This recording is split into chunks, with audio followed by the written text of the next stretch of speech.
Hello and welcome to another episode of Raman Rewinds.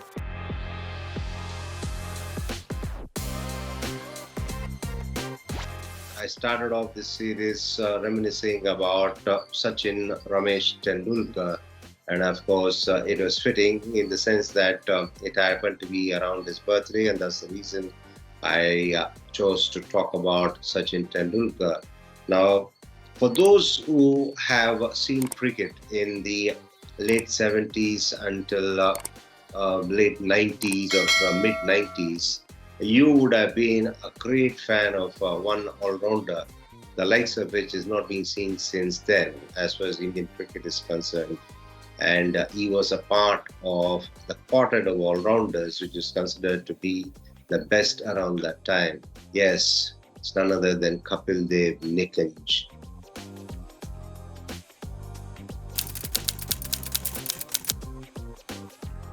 Towards the end of the late 70s, I remember uh, finishing my school and quickly changing and going to my friend's house to do what?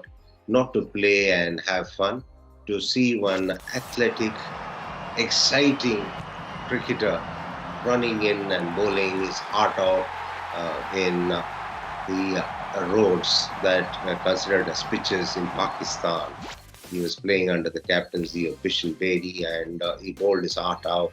Pakistan was piling up runs. Zahir Abbas and Javed Mia never let go of all the opportunities they got to pile on the misery. They got tons and tons of runs, of course. But the star attraction was this particular sensational all-rounder who was really the hope for India in the future at that time. As time went by, he justified everybody's enthusiasm. He proved everybody right.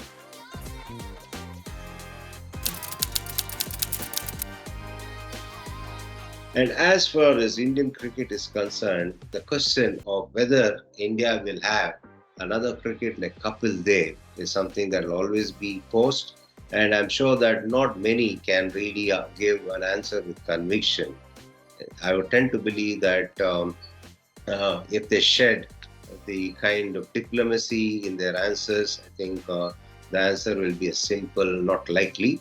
But quite obviously, for those who have seen Kapil Dev play and remember all his exploits, suffice to say that Kapil Dev was unique and he was somebody who was a great gift to India because it's not easy for somebody to be so fit over a long period of time and never break down due to injuries.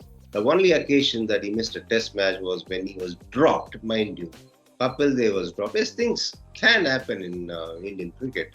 A lot of things that you think impossible can happen in Indian cricket has happened before, and it's also possible that will happen in the future too. So Kapil Dev was dropped, and that was the reason he missed out on a test match.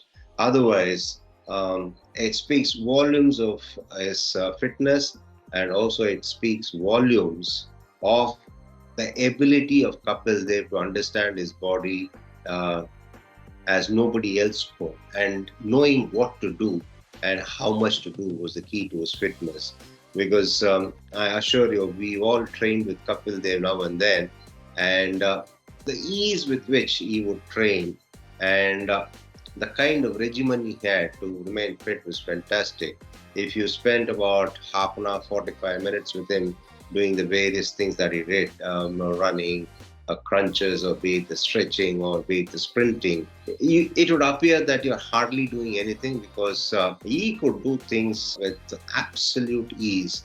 And when you went into the flow with Kapil Dev, it all seemed easy. The same thing, if you had to try the next day, it would seem really cumbersome. It will really be tiring. But such was Kapil Dev's athleticism and his methodology that it all seemed easy. It would seem that it could be done anytime with your eyes closed. Where that is Kapil Dev, he was unique in every which way. As far as cricket is concerned, of course, he was one of the best, and quite obviously, he led India to the first World Cup triumph. But That apart, as far as I'm concerned, the natural ability of Kapil Dev is unmatched.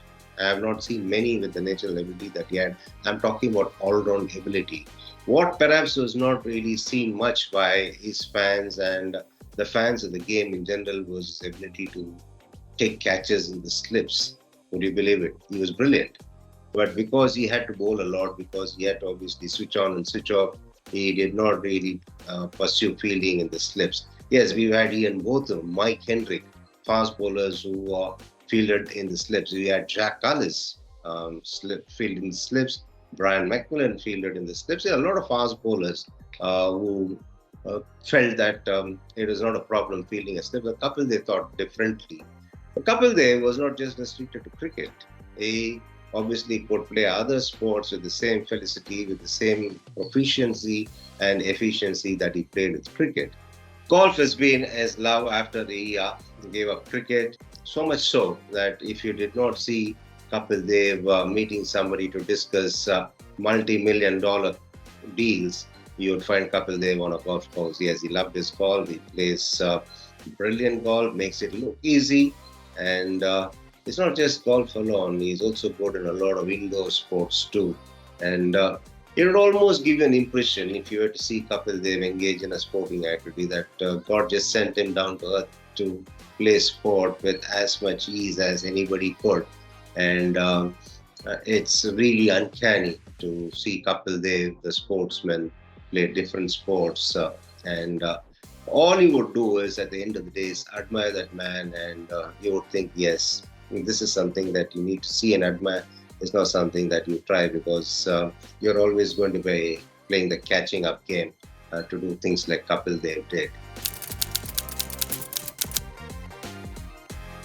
As an individual, a very interesting personality.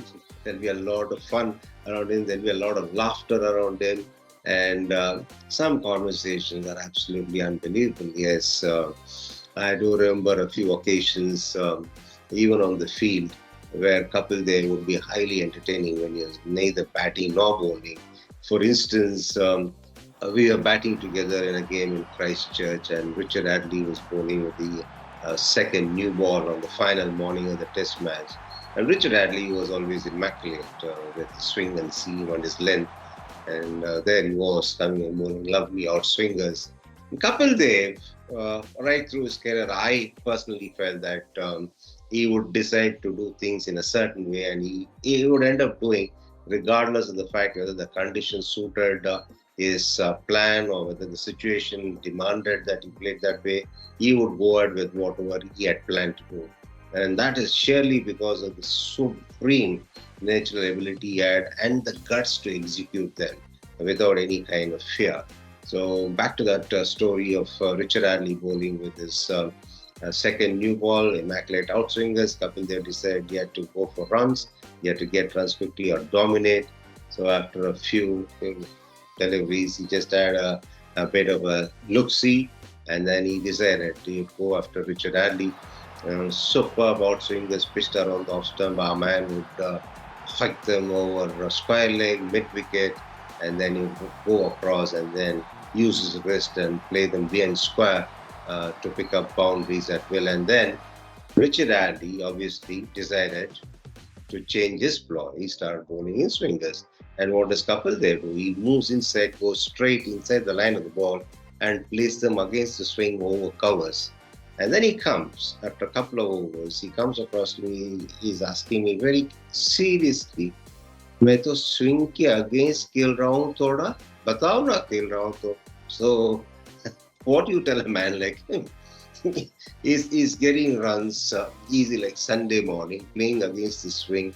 And then he's just got a little bit of a doubt to be clarified if he was playing slightly against the swing. So I said, Caps, carry on, Caps, you're doing fine enough. I'll let you know. Because you don't want to upset his flow. You don't want to sort of create that little bit of confusion. Not that he was going to be confused by somebody telling him to do differently than what he had planned. But those little conversations were always really worthy of a lot of laughter when you think about them. It makes you laugh. It makes me laugh even today. And that's how Kapil Dev was. He would do things instinctively. He would decide to do one thing and he'll go out with it nonetheless.